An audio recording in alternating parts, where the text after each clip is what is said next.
Hello दोस्तों, ये हैं पाकिस्तानी एंकर्स जो पाकिस्तान के पब्लिक से पूछेंगी कि वो इंडिया के बारे में क्या जानते हैं, और देखते हैं कि पाकिस्तानी जनता का, पब्लिक का, आवाम का क्या रिएक्शन होता है। से मुल्क भारत की, तो भारत जो है रशिया के साथ जो है एक्सपोर्ट दोबारा शुरू करने जा रहा है और फ्री ऑफ कॉस्ट जो है फूड की शॉर्टेज को दूर करने के लिए रशिया की उसे फूड सप्लाई करने जा रहा है। फूड के साथ साथ मेडिसिन भी सप्लाई करेगा इंडिया रशिया को, जो कि अपने आप में एक बहुत बड़ी मिसाल मानी जा रही है। इस पर आज हम पाकिस्तानी आवाम की जानिब बढ़कर उनसे रिव्यू जानेंगे। अच्छा, इस हवाले में ये कहना, देखिए ना, सबसे पहले चीज़ आ जाती है इंसानियत। ठीक है। अच्छा, सबसे पहले जो चीज़ है वो है इंसानियत। ठीक है। इंसानियत के नाते अगर इंडिया ये काम कर रहा है तो अच्छी बात है, हमें उसको सपोर्ट करना चाहिए। हमें कहना चाहिए कि जो एक चीज़ अच्छा काम कर रहा है एक मुल्क, तो उसको करे, चाहे वो जो मर्जी करे। इंडिया चाहे पाकिस्तान के खिलाफ साजिशें करे, कुछ भी करे, कोशिश उसकी यही होती है कि पाकिस्तान को बदनाम करे किसी ना किसी तरह। एक मिनट। इन पाकिस्तानियों को भारत कुछ भी कर ले, इनके मन में जो भारत के लिए घृणा है, जो घिन है, वो कभी नहीं जा सकती। अब आगे। लेकिन एज अ मुस्लिम, और अगर हम इंसानियत को देखें कि अगर वो ये काम कर रहा है, फूड सप्लाई कर रहा है और उनकी नीड पूरी कर रहा है, तो वेल एंड गुड है, हम उसे शाबाशी देंगे। क्योंकि यूएसए आपको पता है कि वैसे ही उनके खिलाफ है एक तो। ठीक है, वो नहीं चाह रहा कि किसी के भी मुल्क के उनके साथ ताल्लुकात हों। लेकिन अगर वो इस बिना पर भी फिर भी कर रहा है, तो उसके कोई ना कोई उसके पीछे उसका मफाद तो लाजमी होगा। इंडिया का मफाद लाजमी होगा। इंडिया मफाद के बगैर तो कोई काम नहीं करेगा। लेकिन इंसानियत यानी कि इंडिया जो है अपने पर्सनल इंटरेस्ट के लिए काम करे। में भी सिर्फ ये कहना गलत तो नहीं होगा आज की डेट में कि इंडिया बेहतरीन डिप्लोमेट कंट्री? बिल्कुल बिल्कुल गलत नहीं है। बिल्कुल आप सही कह रहे हैं, इसमें कोई शक नहीं है। ठीक है ना, इंडिया टेक्नोलॉजी में आगे है। ठीक है, इंडिया का आप कोई भी बच्चा पकड़ ले, हमारी आप तालीम चेक कर ले और उनकी तालीम चेक कर लें। उनका कोई फिफ्थ स्टैंडर्ड का स्टूडेंट्स होगा ना, तो वो हमारे जो यहाँ का एम इंग्लिश होगा उससे अच्छी इंग्लिश बोलेगा। तो फिर हमारे मुल्क अल्लाह ही हाफिज़ है। अल्लाह से दुआ कर सकते हैं कि अल्लाह ताला हमारे मुल्क को कोई तरक्की दे, या हमारे मुल्क की तरक्की की तरफ जाए। अभी तो फिर हमारे मुल्क अल्लाह ही हाफिज़ है। अल्लाह से दुआ कर सकते हैं कि अल्लाह ताला हमारे मुल्क को कोई तरक्की दे, या हमारे मुल्क की तरक्की की तरफ जाए। अभी तो फ़िलहाल नहीं नज़र आ रहा। हमारे मुल्क अल्लाह ही हाफिज़ है। अल्लाह से दुआ कर सकते हैं कि अल्लाह ताला हमारे मुल्क को कोई तरक्की दे, या हमारे मुल्क की तरक्की की तरफ जाए। अभी तो फ़िलहाल नहीं नज़र आ रहा। जैसे सीखते हुए, जिस तरह इंडिया ने अपनी फॉरेन पॉलिसीज बनाई हैं, हमें सीखते हुए काम करना चाहिए। इंडिया से तो हमें देखे ना कुछ सीखना नहीं चाहिए। पहली बात है, हम लोग का सबसे पहले जो है, हमें मज़हब है, हमारा इस्लाम है। ठीक है, इस्लाम हमारा मज़हब है। हम आपसे सल्लम की ज़िंदगी के मुताबिक ज़िंदगी गुजारें तो हम लोग वैसे ही कामयाब हैं। सहाबा थे, ये कोई उनको ये फैसिलिटीज़ नहीं थी, कोई टेक्नोलॉजी नहीं थी। ठीक है, कोई किसी किस्म की सहूलत नहीं, कोई पंखा नहीं था, कोई एसीओ में नहीं थे सोते, कोई गाड़ियों में नहीं थे घूमते। लेकिन सहाबा का जज्बा इतना था, ईमान का, अल्लाह ताला खुद ही ताकत दे देता है। 1,000 बंदा देखे ना, 10,000 पे अगर गालिब आ सकता है, तो हम लोग की आबादी चाहे थोड़ी है, हम लोग पूरी दुनिया पे गालिब आ सकते हैं। लेकिन 1,000 बंदा देखे ना, 10,000 पे अगर गालिब आ सकता है, तो हम लोग की आबादी चाहे थोड़ी है, हम लोग पूरी दुनिया पे गालिब आ सकते हैं। लेकिन यह है कि हम लोग में ईमान की कमी है। देखिए ना, शैतान को पता है, एक हिंदू है उसने दोजख में जाना है, एक अमेरिकन है कि ग्रेज है, गोरा, उसने दोजख में जाना है। उस लोग इस्लाम से जितना दूर होते जा रहे हैं। क्योंकि देखिए ना, शैतान को पता है, एक हिंदू है उसने दोजख में जाना है, एक अमेरिकन है कि ग्रेज है, गोरा, उसने दोजख में जाना है। उसे पता है कि एक जिस जन्नत में जाना है ना, वो सिर्फ मुसलमानों ने जाना है। तो क्योंकि देखिए ना, शैतान को पता है, एक हिंदू है उसने दोजख में जाना है, एक अमेरिकन है कि ग्रेज है, गोरा, उसने दोजख में जाना है। उसे पता है कि एक जिस जन्नत में जाना है ना, वो सिर्फ इन मुसलमानों ने जाना है। तो उनके पीछे शैतान लगा ही नहीं हुआ। शैतान को पता कि यार इन्होंने जाना है जन्नत में, नहीं इन्हें पकड़ो। उनके पीछे शैतान लगा ही नहीं हुआ। शैतान को पता कि यार इन्होंने जाना है जन्नत में, नहीं इन्हें पकड़ो। यानी कि प्रधानमंत्री नरेंद्र मोदी जी की, या कि जो प्राइम मिनिस्टर नरेंद्र मोदी जी, उन्होंने डिक्लेयर किया है कि वो पूरी दुनिया को free of cost food supply करने के लिए रेडी हैं अगर WTO वर्ल्ड ट्रेड ऑर्गेनाइजेशन उन्हें परमिशन दे देती है। स्टेटमेंट पर पाकिस्तानी आवाम क्या सोचती है, क्या राय रखती है, तो आइए लोगों की जाने बढ़ते हैं और उनसे राय जानते हैं। हमारी पूरी दुनिया को फूड सप्लाई करने के लिए रेडी है अगर WTO वर्ल्ड ट्रेड ऑर्गेनाइजेशन हमें परमिशन दे देती है। इस हवाले से क्या कहना चाहिए? First of all it's all about Narendra Modi. उनको सरप्राइज़ का बहुत शौक है और बहुत से चीज़ों में वो एक्सपेरिमेंट्स करते रहते हैं। जिस तरह से उन्होंने खुद से एज्यूम कर लिया था in the Feb, if you remember, कुछ साल पहले, कि पाकिस्तान ने हमारे शहर पे अटैक किया है, Pulwama attack, if you remember. In the same way उनको कुछ चीज़ों में ना कुछ फहमी सी रहती है। इंशाल्लाह जल्दी उनका बुखार उतर जाएगा and he will come back to the normal life. India के अंदर ऑलरेडी जितनी डिस्ट्रक्शन हो चुकी हुई है, कोविड की वजह से जितने लोगों की जानें जा चुकी हुई हैं, उनका तो ऑलरेडी इकोनॉमिकल क्राइसिस इतना ज़्यादा है कि उनको इस तरह की फड़े मारने से बेटर है कि चुप करके खामोशी से इकोनॉमिकल क्राइसिस को पहले टेक ओवर करें, उसके बाद कुछ सोचें कि क्या कर सकते हैं। सर, जी बिल्कुल, एक बहुत ही अच्छा कदम होगा ये अगर प्राइम मिनिस्टर साहब इसको पुल ऑफ करते हैं। लेकिन मुझे नहीं लग रहा कि वो पूरी दुनिया को फूड सप्लाई कर सकेंगे, क्योंकि बेसिकली अगर हम भारत को देख लें तो भारत खुद ही में मतलब एक गरीब मुल्क है, उसके खुद फूड सप्लाई पूरे नहीं हो रहे, तो वो पूरी दुनिया को क्या खाक सप्लाई करेगा। तो यही है कि मतलब अगर कोई इनको बता दिया जाए कि भारत ना कि भारत के पास पूरे हो रहे हैं, बल्कि भारत कई सालों से फूड सरप्लस कंट्री है, और भारत में अभी कोरोना टाइम में पिछले 2 साल से लगातार 80 करोड़ लोगों को फ्री में भारत की सरकार राशन, खाना पीने की चीज़ें, आटा, गेहूँ, दाल, बाकी चीज़ें, चावल, ये सप्लाई कर रही है। तो ये इस खुशफहमी में ना रहें। इनको स्पॉन्सर वगैरह मिल जाएं जो उनको मतलब डोनेशंस वगैरह दें, तो मुश्किल मुश्किल नहीं है कि मतलब पूरी दुनिया का में भूख जो है वो मिट सके। फॉरेन पॉलिसीज और रिलेशन अच्छे हैं, ऊपर से ये खबर एक स्टेटमेंट और आ जाए। इस पर I can talk in little bit detail, क्योंकि अभी रिसेंटली मैं थोड़ा सा एम्बेसीज और वीज़ाज़ की इंफॉर्मेशन में इंडल्ज हूँ, इस वजह से। खुद पाकिस्तान से भागने की फिराक में है ये लौंडा। चलिए चलिए, I can say it very clearly कि पहले एक ऑस्ट्रेलिया का एक टाइम था, आज से 10 साल पहले, कि ऑस्ट्रेलिया ने बहुत अपनी नेकअप की हुई थी, और ऑस्ट्रेलिया बहुत ज़्यादा एरोगेंट था कि हमने बहुत लिमिटेड लोगों को अपने मुल्क में इमिग्रेशन देनी है। अब आप ऑस्ट्रेलिया एरोगेंट था, और लग तो ये रहा कि ये जनाब जो है वो ऑस्ट्रेलिया ही भागने, अपने मुल्क छोड़ के भागने की फिराक में है।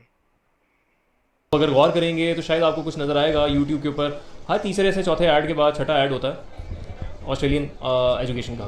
या भाई यूट्यूब तो वही सजेशन देता है जो आदमी जो एडवर्टाइजमेंट दिखता है। इसका मतलब ये जो जनाब हैं, ये ऑस्ट्रेलियन इमिग्रेशन करने में बहुत ही ज़्यादा इतने में है कि उनको यूट्यूब सजेशन भी आने लगे हैं यूट्यूब पर ऑस्ट्रेलियन इमिग्रेशन के एडवर्टाइजमेंट्स के। Very good, very good. Australian government का अब ऑस्ट्रेलिया इन शॉर्ट रिक्वेस्ट कर रहा है, वेलकम कर रहा है दुनिया को कि आए जी हमारे पास, हमारे मुल्क में आके हमारे साथ बिजनेस करें, हमारे मुल्क की इकॉनमी बेटर होगी इन दिस। पर इतना याद रखना कि जिहादियों को ऑस्ट्रेलिया में अलाउ नहीं किया जाता है। अगर आपकी थोड़ी सी भी जिहादी टेंडेंसी मिलेंगी तो ऑस्ट्रेलिया आपके वीज़ा को रद्द कर देगा। सेम वे जैसे अभी थोड़ी देर पहले मैंने आपको बताया था कि इंडियन इकॉनमी का बेड़ा गर्क हो चुका हुआ है जब से कोविड आया था। इंडियन इकॉनमी का बेड़ा गर्क हो गया। Very good, very good, nice joke. तो जाहिर है उन्होंने कोई ना कोई तो मूव लेना। जो रिपोर्ट्स जो हमें देखने को मिला है कि इंडिया की जो इकोनॉमी ग्रो की है, तो वो क्या था सब? Indian are very good in their own terms. जैसे आपको बहुत सी चीज़ों में पता होगा, इंडियन हर चीज़ में एक्सट्रीम में होते हैं। बहुत ज़्यादा इंतहा पसंद लोग हैं। रिलीजन की बात हो तो मस्जिदों को आग लगा देंगे, घरों को आग लगा देंगे, बिजनेस उड़ा देंगे। कहाँ से पढ़ते हैं ये न्यूज़?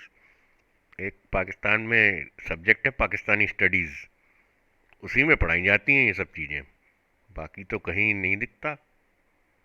तो हर चीज़ के अंदर एक्सट्रीम है। इन द सेम वे अपना मोटिव अटेन करने के लिए, अपना मोटिव अचीव करने के लिए they will try their level best to make good terms all over the world. Whereas जब उनको नज़र ये आ रहा है कि उनका साथ एक कंपेटिटिव मुल्क पाकिस्तान जो है वो all over the world publicly politically criticise हो रहा है। इमरान खान का एकदम बहुत ज़्यादा फेमस हो जाना, ग्लोबली रिकगनाइज हो जाना, टर्किश एक्टर्स का पाकिस्तान के अंदर आना। टर्किश एक्टर्स का पाकिस्तान में आना पाकिस्तान की अचीवमेंट है। वाह भाई वाह, very good, very good, carry on. Imran Khan को सोशल मीडिया पे अप्रेस करना। अब ऑब्वियसली ये सारी चीज़ें इंडियंस को कुछ थोड़ा सा पिंच तो करेंगी, उसके against they will try their level best to create their own visibility in the world. तो सर की गई है, तो सर आपने कहा कि इंडिया बहुत गरीब मुल्क है। अगर वो गरीब मुल्क होता तो उसकी पॉवर्टी रेशो जो IMF की रिपोर्ट के मुताबिक जो आई है, तो वो उससे तो नहीं नजर आ रहा कि वो गरीब मुल्क? नहीं, इस हिसाब से नहीं। मैं कह रहा हूँ कि मतलब आप इंडिया के ओवरऑल इकोनॉमी को देखें या GDP को देखें, जिसे हम कहते हैं ग्रॉस डोमेस्टिक प्रोडक्ट उनकी जो है, उस लिहाज से अगर आप इकोनॉमी को देखते हैं तो उनकी इकोनॉमी दुनिया की छठी बड़ी इकोनॉमी है। मतलब कि G20 में उनका शुमार होता है, G20 के जो ममालिक ग्रैंड 20 में। लेकिन आप पर कैपिटा के हिसाब से देख लें, उस इकोनॉमी की इफेक्टिवनेस को देखें तो वो बहुत कम है, क्योंकि पॉपुलेशन जो इंडिया की है वो भी 100 करोड़ से ऊपर की है, 120 करोड़ से ऊपर की है। तो उस GDP का फिर इफेक्टिवनेस उतना नहीं रहता कि मतलब अपने हर बंदे पे कितने पैसे लगा सकते हैं या एक बंदे की परचेजिंग पावर क्या है।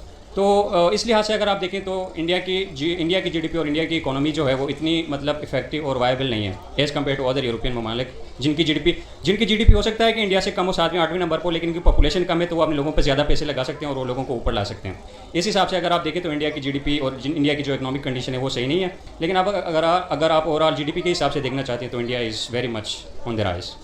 इंडिया ने 6 गुना ज़्यादा इस पर ग्रो किया है एक्सपोर्ट के मामले में। वो ऐसे कि 2014 और 15 कुछ जो स्टैट्स आए हैं, उन्होंने जो एक्सपोर्ट की है डिफेंस टेक्नोलॉजीज़ में, उन्होंने 2000 करोड़ से भी ज़्यादा एक्सपोर्ट की है। और अगर रिसेंट की बात करें तो 2021 और 22 का जो डाटा आया उस पर जो उन्होंने एक्सपोर्ट किया वो 12,000 करोड़ से भी ज़्यादा उन्होंने एक्सपोर्ट कर डाली है अपनी डिफेंस टेक्नोलॉजीज़ के मामले में। एक बहुत बड़ी अचीवमेंट है। इस हवाले से आज हम पाकिस्तानी अवाम की जाने पड़ते हैं और उनसे सवाल करते हैं। तो आइए मेरे साथ आज के प्रोग्राम। और बहुत सी ऐसी चीज़ें भी हैं पाकिस्तान जो खुद एक्सपोर्ट भी करता है, जैसे वेजिटेबल्स हो गई और दस्तकारी की जो चीज़ें जो हाथ से बनती हैं पाकिस्तान बाहर भी बेचता है और अच्छा खासा रेवेन्यू जनरेट करता है।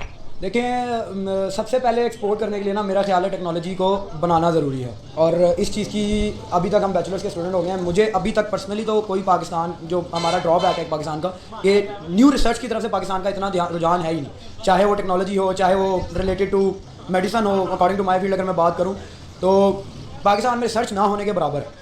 फैसिलिटीज़ नहीं है, प्रॉपरली लैब्स नहीं है रिसर्च के लिए। इसी तरह अगर हम उस तरफ चले जाएँ तो मेरा ख्याल है पाकिस्तान में एक जस्ट वॉर ऑर्डिनेंस फैक्ट्री के अलावा आज तक मैंने तो कोई फैक्ट्री नहीं सुनी कि किसी के साथ हुआ है। बाकी यही हुआ है कि रशिया से फलां चीज़ आ रही है, अमेरिका से फलां वेपन आ रहा है, कोरिया से वेपन आ रहा है। मेरे कुछ कज़न्स आर्मी में हैं, वो लोग बताते हैं कि हमारे पास जितनी भी चीज़ है, एक G3 गन के अलावा पाकिस्तान मेड कोई है ही नहीं। एक G3 गन के अलावा पाकिस्तान मेड कोई है ही नहीं, सारी की सारी इम्पोर्टेड है। और इंशाल्लाह आराम से जो है ना हम इन चीज़ों पर अगर ध्यान देंगे तो हम उस काबिल होंगे कि हम मज़ीद जो डिफेंस जो आपकी इक्विपमेंट्स है वो बाहर से लाने की ज़रूरत नहीं होगी। अपने काबिल होंगे कि हम मज़ीद जो डिफेंस जो आपकी इक्विपमेंट्स है वो बाहर से लाने की ज़रूरत नहीं होगी। अपने कंट्री के अंदर ही आप इनको मैन्युफैक्चर कर सकते हैं। आज की डेट में आके इंडिया जो है नेट इंपोर्टर हुआ करता था, यानी कि डिफेंस का इंपोर्टर हुआ करता था, आज वो डिफेंस एक्सपोर्टर बन गया। आप क्या कहेंगे?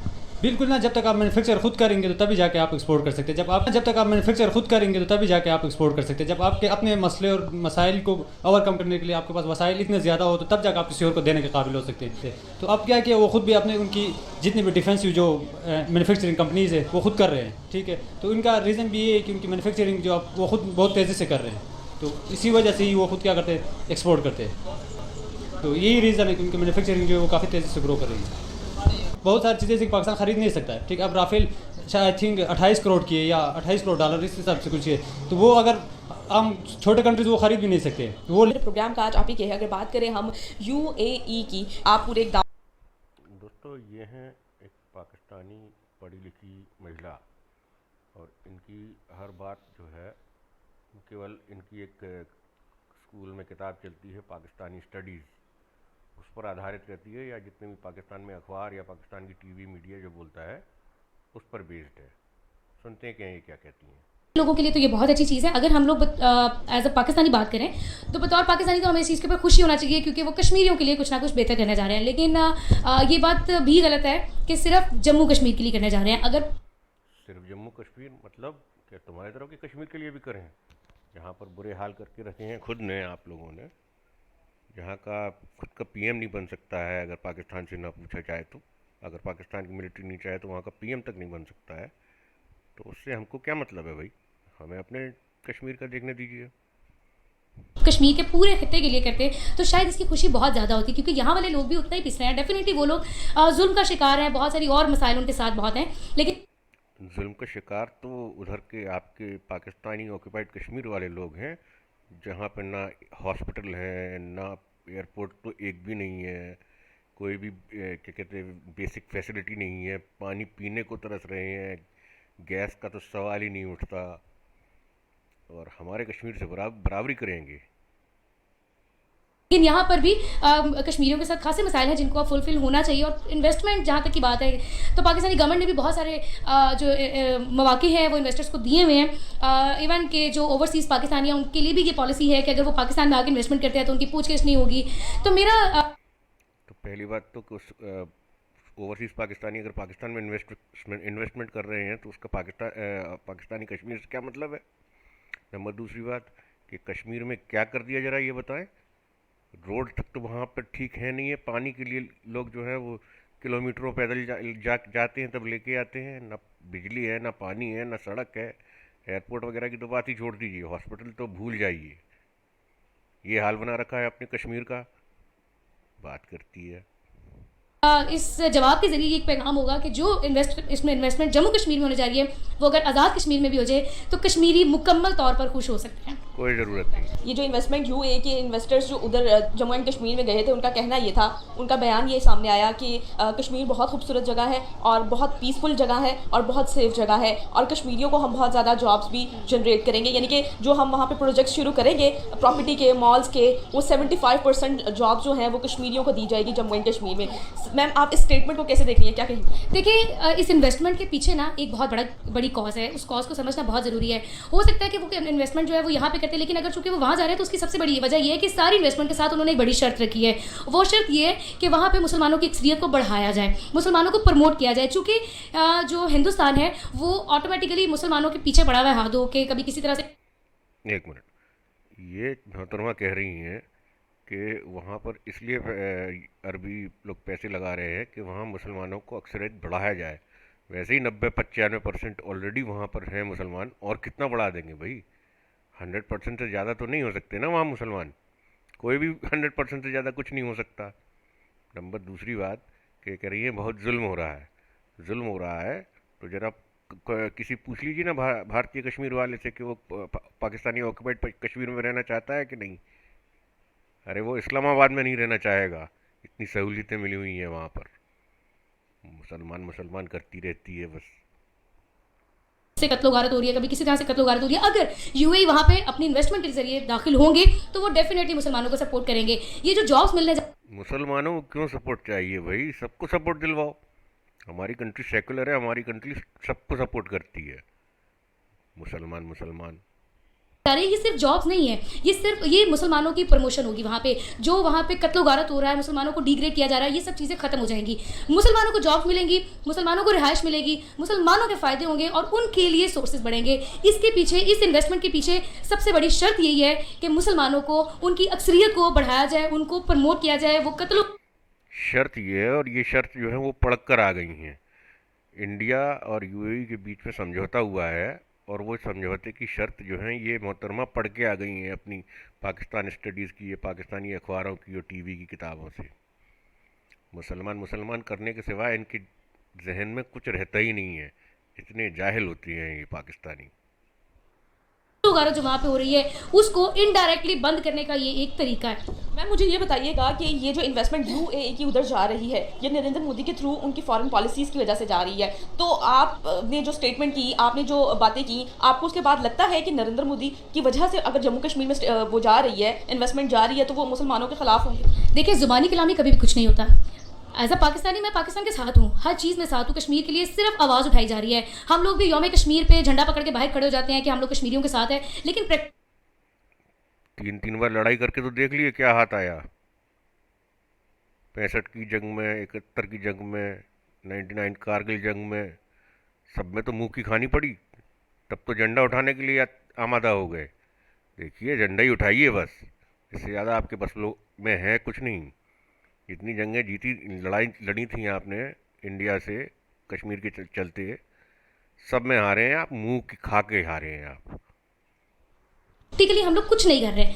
यूएई ने प्रैक्टिकली करके दिखाया है। अगर वो कान इस तरह से नहीं ना पकड़े, उन्होंने सिर्फ कत्लो-गारत रुकवानी है, उन्होंने वहाँ पे मुसलमानों की अक्सरियत बढ़ानी है। तो अगर मसला इस तरह से सॉल्व नहीं हो रहा तो उन्होंने उस तरफ से सॉल्व करने की कोशिश की है। नरेंद्र मोदी सिर्फ इतना चाहता है कि उस वहाँ पे हिंदुओं को प्रमोट किया जाए, हिंदुओं की अक्सरियत हो, ये, लेकिन वो कभी हिंदुओं को प्रमोट करने में क्या है? जब हिंदुओं को मार मार के भगा दिया था मुसलमानों ने कश्मीर से, तब तो ऐसी कोई आवाज़ नहीं निकली। अब जब वहाँ 95% मुसलमान हैं, तब भी मुसलमान का ही रोना है। कमाल है भाई।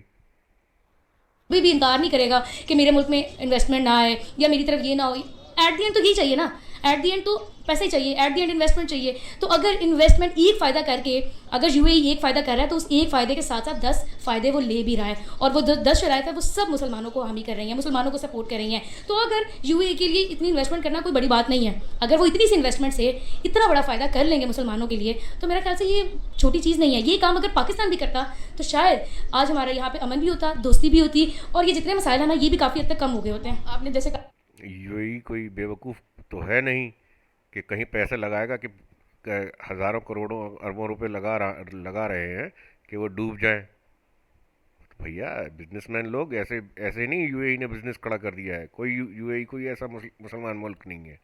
देखिए, वहाँ पर बीचेस पे बिकिनी पहने लड़कियाँ मिल जाती हैं।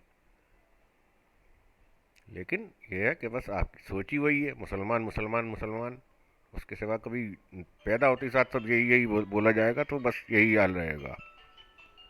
का यूएई मुसलमानों को सपोर्ट करना चाह रहा है, तो फिर वो इन्वेस्टमेंट तो पाकिस्तान में लेकर आता ना, पाकिस्तान के कश्मीर में करता।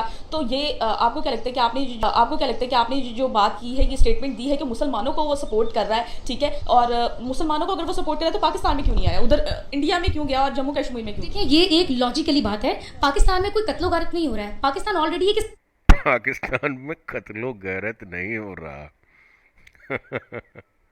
जितना पाकिस्तान में एक महीने में कत्ल हो जाता है, उतना तो पाकिस्तान से 5 गुना बड़े इंडिया में पॉपुलेशन वाइज, उतना तो इंडिया में नहीं होता कत्ल।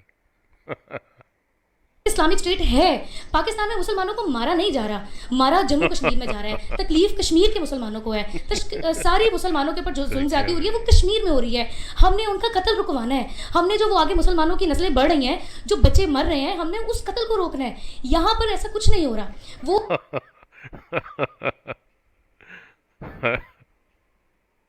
यहाँ पर ऐसा कुछ नहीं हो रहा, वो इन्वेस्टमेंट के जरिए उस कत्ल को रोक रहे हैं। वो इन्वेस्टमेंट के जरिए भारतीय कत्लों को तो रुकवा रहे हो, खुद के यहाँ जो हर दूसरे दिन बॉम्ब मिलिट्री वाले मर जाते हैं तुम्हारे अफगानिस्तान की और इधर ईरान की बॉर्डर पर, रोज की रोज दर्जन दर्जन भर हर हफ्ते मिलिट्री वाले मर रहे हैं, उनका कोई हिसाब नहीं है इन लोगों को।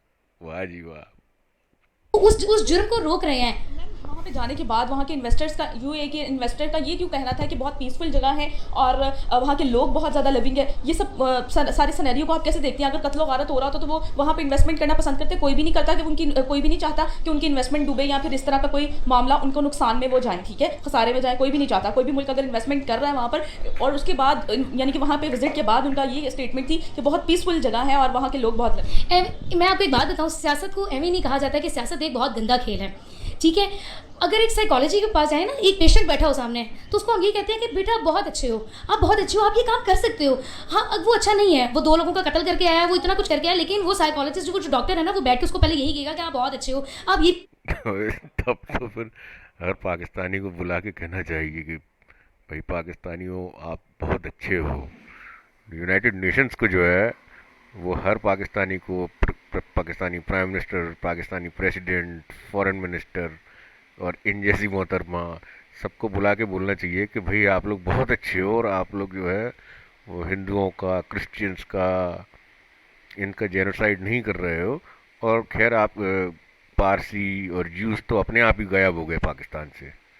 बहुत बढ़िया। सकते हो, आप ये भी कर सकते हो, आप ये भी कर सकते हो। हालांकि पता है कि उसकी जरा टगे की औकात नहीं है, लेकिन फिर भी वो डॉक्टर उसको कहता है कि हाँ यू आर द बेस्ट। यही हाल यूएई कर रहा है, क्योंकि वो सियासी पॉलिसी के जरिए मुसलमानों को इस इन्वेस्टमेंट के जरिए उनका कत्लो गारत रोक रहा है। तो ये भी कश्मीरियों के लिए एक अच्छी चीज़ है, ये कोई बुरी बात नहीं है। वो टेक्निकली खेल रहा है, वो सियासी तौर पे खेल रहा है। पिछले जो 1.5 सालों से जो वहाँ पे कर्फ्यू लगा हुआ है, पूरी दुनिया उसको रोकने में नाकाम रही है, पूरी दुनिया उसको रोकने में। वहाँ कौन सा कर्फ्यू लगा रहा भाई, कौन सा? जरा कभी गूगल मैप खोल के देखिए तो वहाँ पर रोड्स का, सारी रोड्स में जो है वो नीला निशान मिलेगा। लेकिन अब गूगल मैप्स देखना भी तो आता हो साहब को, अनपढ़ लोग पाकिस्तानी।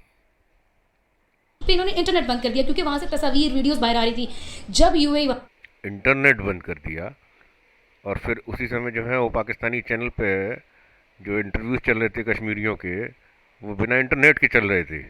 जिन दिनों 2-3 महीने इंटरनेट बंद करने की बात करी, और उसको बढ़ाकर जो है इतना खींचा था ना कि 2 महीने का इंटरनेट का स्लो हो जाना, 4G से 2G का हो जाना, इन्होंने बता दिया कि 1 साल तक जो है वो इंटरनेट नहीं चला। जबकि खुद के कश्मीर में आज तक इंटरनेट आया ही नहीं है। इंटरनेट तो छोड़िए, टेलीफोन जो है उसके टावर मिलने मुश्किल हो जाते हैं। बलूचिस्तान में इंटरनेट तो छोड़िए, टावर आज भी नहीं है। देखिए ज़रा वहाँ प्रेस क्लब इस्लामाबाद के सामने क्या हाल हो रहा है, जब वहाँ बलूचिस्तान के स्टूडेंट बैठे हुए हैं कि हमारे पास इतना इंटरनेट भी नहीं है कि हम ऑनलाइन पढ़ाई कर पाएँ। महीनों जो है वो एहतजाज किया है उन बलोची स्टूडेंट्स ने।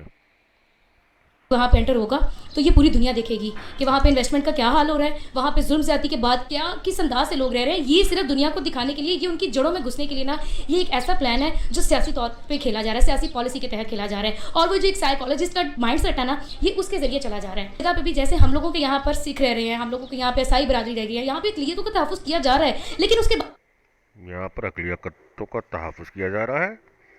वहाँ भी जो है वो ननकाना साहब के मेन ग्रंथी की लड़की को उठा के ले गए, क्या हुआ उसका?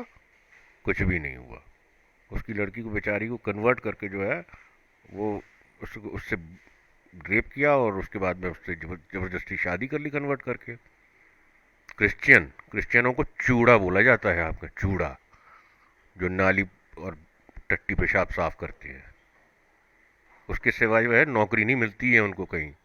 आपके यहाँ अखबारों में जो है अलग से जो है वो एडवर्टाइजमेंट निकलता है कि ये एडवर्टाइजमेंट गैर मुसलमानों के लिए है, इसमें केवल दूसरे मुसलमान लोग वो करते नौकरी कर सकते हैं, और वो नौकरी होती है सफाई कर्मचारियों की और छोटे छोटे जो गंदे कामों की।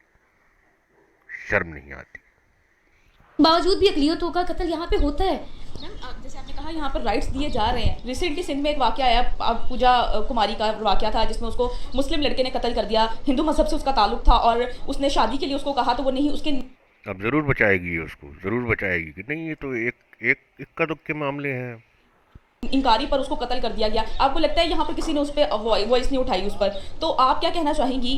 इवन कि मैंने इस पर प्रोग्राम किया लेकिन इतनी ज़्यादा कोई वॉइस नहीं उठाई गई उस पर। लेकिन ये हम कहते हैं कि आपको इसके बाद लगता है कि माइनॉरिटीज़ को उनके हक दिए जाते हैं। इससे पहले श्रीलंका का जो वाक़या पेश आया, उसके अलावा चले आप मज़हब को एक साइड पर कर ले, वो बच्ची के साथ जो वाक़या, जन्नत लड़की को, छोटी सी बच्ची के साथ जो वाक़या पेश आया, आपको लगता है कि यहाँ पर राइट्स मिल रहे हैं? देखिए, राइट्स मिल रहे हैं लेकिन वो भी एक स्पेसिफिक एरियाज़ में मिल रहे हैं। राइट उस इंसान को मिल रहे हैं जिसकी आवाज़ बहुत ज़्यादा ऊंची है, ठीक है, जो शोर मचा सकता है, जो अपने लिए लड़। और किसी भी हिंदू, क्रिश्चियन, सिख, इसमें किसी में भी इतनी आवाज़ ही नहीं छोड़ी है आपने कि आवाज़ उठाना तो छोड़िए, वो सीधा खड़ा नहीं हो सकता है आपके यहाँ कहीं पूरे पाकिस्तान में। ये हालत बना रखी है आपने हिंदू सिखों की। सकता है यहाँ पे भी गरीब बंदा, अभी भी आप सिविल कोर्ट पे जाएं, सिविल कोर्ट के अंदर गरीबों के केस, पुराने केस लगे पड़े हैं। अभी 3 दिन पहले 74 साल पुराने केस का फैसला आया है। जिस बंदी ने वो केस किया था वो बंदी मर चुकी है, उसके 2 बेटे मर चुके हैं। 74 साल बाद उस केस का फैसला आ रहा है। देखिए, खराबियाँ यहाँ पर भी हैं लेकिन ओवरऑल सिस्टम ख़राब नहीं है। हम ये नहीं कह सकते कि ओवरऑल ख़राब है, लेकिन जो बात कश्मीर की है ना, वो कश्मीर की ये है कि वहाँ पर छोटे छोटे बच्चों के ऊपर लगातार जुल्म हो रहा है। उनको एक जगह, ये पता नहीं कौन सी फिल्मी दुनिया में रहती है भाई, पे कैद कर दिया गया है। उस कैद को रोकने के लिए ना किसी को कदम बढ़ाना पड़ेगा। और अगर आप किसी को मोहब्बत से गले लगा के कोई एक काम अच्छा करवा सकते हैं ना, तो मेरे ख्याल से सबसे बेहतरीन रास्ता यही है कि आप मोहब्बत से अच्छे तरीके से जो मामला हल करवा सकते हो वो करवा लो। क्या फ़र्क पड़ता है? यहाँ पर लोग जुर्म करते हैं, जिसका बेटा कत्ल किया जाता है, उसकी माँ पैसे लेके उस बंदे को माफ़ कर देती है। देखिए जी, ये नाजायज़ नहीं है, ये नाजायज़ है। और ये जो है इससे ज़्यादा घिनौना काम जो है सिर्फ कहीं नहीं हो सकता है, सिर्फ पाकिस्तान में हो सकता है कि किसी का कत्ल हो जाए और उसके रिश्तेदार पैसा लेके छोड़ दें। गजब की कंट्री है भाई, ये गजब की कंट्री है। ये भी जायज़ है। इसकी इस्लाम में भी इजाज़त दी गई है कि आप अगर माफ़ करना चाहते हो करो, उसका जुर्माना लेना चाहते हो जुर्माना लेके उसको माफ़ कर दो। ये चीज़ मज़हब ने हमें इजाज़त दी है। तो अगर हम लोग प्रैक्टिकली कर देते हैं तो फिर इतने सवाल क्यों उठाए जा रहे हैं? और दोस्तों, बंद करने से पहले मैं इसकी आखिरी बात का जवाब दे दूं कि सिर्फ यही वजह है कि रेमंड डेविस जैसे कॉन्ट्रैक्टर्स लोग इनके यहाँ बीच बाज़ार में कत्ल करके पैसे दे के अमेरिका रवाना हो जाते हैं और उनका कुछ नहीं किया जाता। ये मैं नहीं दे रहा हूँ, रेमंड डेविस की खुद की किताब द कॉन्ट्रैक्टर का हवाला है, पूरी किताब पढ़ लीजिए। निकल आएंगे हिंदू मुस्लिम फसादात से? कब बाहर निकलेंगे कि अमन के साथ हम 2 कंट्रीज आपस में सुलह करके और ट्रेड बहाल कर सके, ताकि दोनों मतलब हमारी कंट्री जो है वो भी तरक्की कर सके और ओवरऑल जो है सिनेरियो बेहतर हो सके, अमन आ सके? मुझे लगता है कि अब देखिए, अब ये लड़की पलटा खाएगी और अब ये जो मुसलमान कर रही थी, अब ये कहेगी कि मज़हब से बाहर आइए। सुनिए इसकी मज़ेदार बात और फिर ख़त्म करते हैं।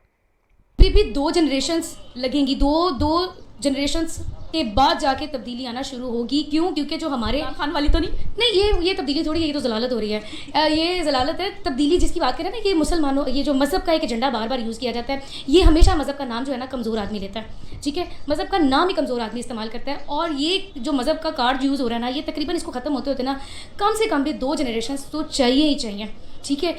इंसाफ जब तक नहीं ना शुरू होगा तब तक ये मामला कभी ख़त्म नहीं होने वाला। और अगर 2 जनरेशन के बाद भी इंसाफ का निज़ाम ठीक ना हुआ तो हम लोग इससे भी ज़्यादा जलील होने वाले हैं।